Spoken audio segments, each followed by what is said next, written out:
Assalamualaikum warahmatullahi wabarakatuh. Salam sejahtera untuk kita semua. Selamat datang di podcast pertama saya. Di sini saya akan berbincang mengenai bela negara. Sebelumnya perkenalkan, saya Muhammad Syahril Sidik, peserta Latsar CPNS gelombang ketiga angkatan 42, kelas pemerintah Provinsi Kalimantan Utara. Mari kita mulai podcastnya. Kesiapsiagaan jasmani sebagai salah satu unsur dari kesiapsiagaan bela negara sangat penting perannya. Kesiapsiagaan jasmani ialah serangkaian kemampuan jasmani atau fisik yang dimiliki seseorang. Dalam hal ini, kemampuan yang dimaksud adalah kesanggupan seseorang untuk melaksanakan tugas atau kegiatan fisik secara baik dan efisien.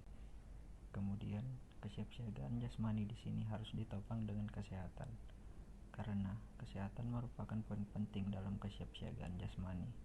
Dengan kesehatan yang baik, maka presentasi untuk melaksanakan kesiapsiagaan bela negara semakin baik pula. Adapun manfaat kesiapsiagaan jasmani yang selalu dijaga dan dipelihara. Yang pertama, memiliki postur yang baik. Yang kedua, memiliki ketahanan melakukan pekerjaan yang berat dengan tidak mengalami kelelahan yang berarti ataupun cedera. Dan yang ketiga, memiliki ketangkasan yang tinggi, sehingga banyak rintangan pekerjaan yang dapat diatasi.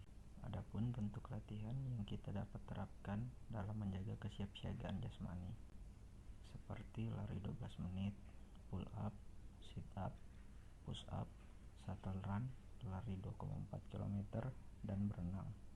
Setelah itu, kita dapat mengukur kesiapsiagaan jasmani kita dengan mengukur daya tahan jantung dan paru-paru. Selain melakukan bentuk latihan, berikut tips melaksanakan kesiapsiagaan jasmani. Ada beberapa langkah sederhana yang dapat kita lakukan untuk menjaga kesiapsiagaan jasmani. Yang pertama, mengkonsumsi makanan yang sehat dan bergizi secara teratur dalam porsi yang cukup. Yang kedua, istirahat yang cukup. Yang ketiga, melakukan aktivitas yang menyehatkan. Yang keempat, selalu berpikir positif. Dan yang terakhir, berada dan menjaga lingkungan yang sehat. Selanjutnya, mengenai kesiapsiagaan mental. Kesehatan mental juga berperan aktif sebagai dasar kesiapsiagaan mental yang menjadi salah satu unsur dalam mewujudkan bela negara. Adapun implementasi kesiapsiagaan mental yang dapat kita terapkan. Yang pertama, dapat mengelola emosi dengan baik. Contohnya, tidak mudah tersinggung dengan perkataan seseorang. Yang kedua, mengenali risiko dari setiap perbuatan. Contohnya, tidak mudah terpengaruh dan bijak dalam menentukan langkah yang akan diambil. Dan yang terakhir, menunda keinginan sesaat untuk mencapai tujuan jangka panjang. Contohnya, selalu mementingkan kebutuhan daripada keinginan.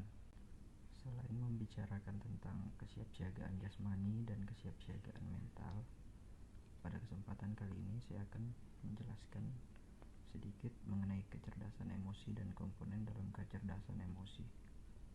Kecerdasan emosi ialah kemampuan untuk dapat mengendalikan diri dari emosi yang dapat menimbulkan hal negatif bagi diri sendiri maupun lingkungan. Kecerdasan emosi juga berguna untuk menghadapi, memperkuat diri, dan atau mengubah kondisi kehidupan yang tidak menyenangkan menjadi suatu hal yang wajar untuk diatasi.